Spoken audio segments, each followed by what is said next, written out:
अस्सलामुअलैकुम वरहमतुल्लाहि वबरकातुह।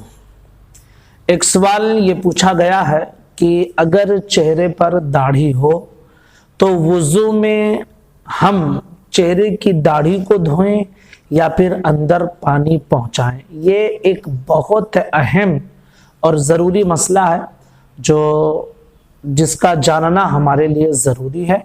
मैं इस मसले की वजाहत आज के इस वीडियो में आपके सामने पेश करूंगा। गुजारिश है कि ध्यान से सुनकर इस मसले को समझ लें।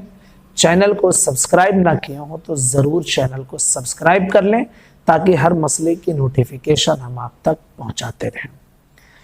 मसले के मुतालिक आप ये समझें कि चेहरे पर जो दाढ़ी होती है तो उसकी दो सूरतें होती हैं। या तो दाढ़ी जो है बिल्कुल घनी भरी हुई होंगी और या फिर भरी हुई दाढ़ी नहीं होगी, हल्की हल्की दाढ़ी होगी।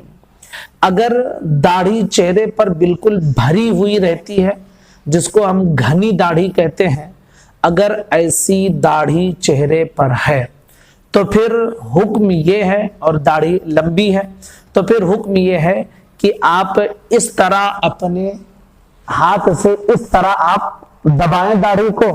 तो अब जो हाथ के नीचे चले गया, हलक के पास पहुंच गया है, उसको धोना जरूरी नहीं है। अब जो ये बाल दिख रहे हैं तो इनको धोना और इन पर पानी पहुंचाना जरूरी है। अच्छा, इसके अंदर भी जरूरी नहीं है पानी पहुंचाए। अब इस तरह आप करें और उसके बाद जो दिख रहा है वहां तक आप पानी पहुंचाएं, ये जरूरी है। तो ये उन लोगों का मसला है कि जिनके चेहरे पर दाढ़ी बिल्कुल घनी होती है। और अगर चेहरे पर दाढ़ी घनी नहीं है बल्कि छदरे बाल हैं, यानी थोड़े थोड़े बाल हैं, तो फिर वहां आप सिर्फ बाल धोएंगे तो काम नहीं चलेगा, बल्कि वहां अंदर जिल्द तक पानी पहुंचाना जरूरी है। अब मैं मिसाल के तौर पे आपको समझा दूं कि देखिए मेरे यहाँ ये दाढ़ी है मेरी, लेकिन ये दाढ़ी इतनी हल्की है कि यहाँ नीचे से देखिए आपकी चमड़ी दिख रही है ना। तो अगर दाढ़ी ऐसी है कि नीचे का चमड़ा दिख रहा है, बिल्कुल घनी नहीं है, तो फिर अब उसमें जिल्द को यानी चमड़े तक पानी पहुंचाना जरूरी है। जैसे ये मेरा है तो अब मुझे सिर्फ मैं इसे बाल धो लूं तो काम नहीं चलेगा, मुझे उस चमड़े तक पानी पहुंचाना जरूरी है क्योंकि वहां जिल्द नजर आ रही, चमड़ी नजर आ रही है। अब यहां आप देखिए, यहाँ पे मेरे जिल्द नजर नहीं आ रही क्योंकि यहाँ दाढ़ी घनी, ये दोनों तरफ दाढ़ी हल्की है लेकिन बीच में दाढ़ी घनी है।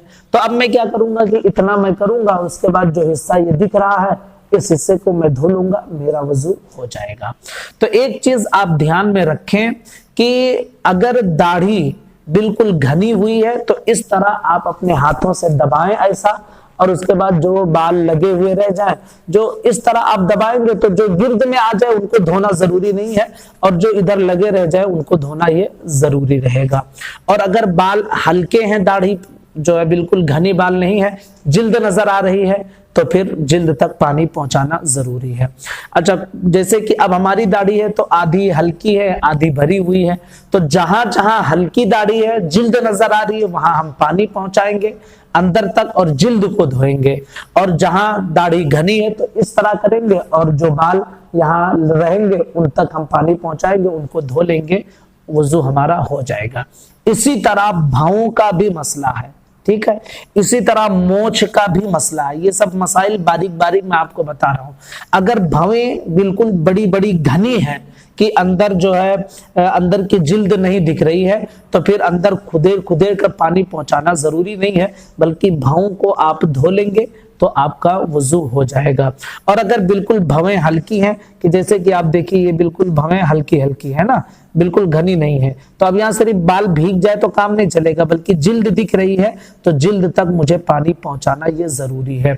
इसी तरह कुछ लोग ऐसे होते हैं जिनकी मोछें बड़ी होती हैं, तो मोछें अगर बड़ी हैं और बिल्कुल जो है इस तरह घनी है बिल्कुल, तो सिर्फ जो है मोछों के बालों को धोना जरूरी है। और बिल्कुल जैसे मेरी हल्की है, एकदम मैंने काट के हल्की कर दिया है, तो अब मेरी जिल्द दिख रही है तो मुझे जिल्द तक पानी पहुंचाना जरूरी है। अच्छा, इसमें एक और जरूरी मसला मैं आपके सामने पेश कर देता हूं कि ये जो कनपटी का हमारा हिस्सा रहता है ना, कान और इस बाल के बीच का ये जो हिस्सा रहता है, दोनों तरफ देखिए कान और ये बाल जो है इसके बीच का हिस्सा, इसको भी वुजू में धोना ये फर्ज है। कुछ लोग बस ऐसे ही दाढ़ी के इधर वाला हिस्सा धो के और निकल लेते हैं, वुजू नहीं होगा, याद रखिए। एक कान की लौ से दूसरे कान की लौ तक, अब ये लौ है हमारा, ये लौ है, तो इस बीच में ये आता है कि नहीं आता है भाई? अब यहां से लेके यहां तक, यानी ये पूरा इस तरह आता है। तो अगर किसी ने वुजू में इस हिस्से को नहीं धोया, जिसमें बड़ी बेएहतियाती करते हैं कि बाल और कान के बीच का जो हिस्सा है उसको सही से धोते नहीं है, तो अगर ये नहीं धुला तो आपका वुजू नहीं होगा। तो ये वुजू के मुतालिक बहुत बुनियादी चीजें थी जो गलतियां लोग करते हैं, जो मैंने मसले की वजाहत आपके सामने पेश कर दी है। अगर इसकी कोई तफसील देखना चाहता है तो बाहर शरीयत जिल्द 1 हिस्सा नंबर 2 सफ़ा नंबर 289 वुजू के बयान में जाकर इस मसले को देख सकता है। अस्सलामु अलैकुम व रहमतुल्लाहि व बरकातहू।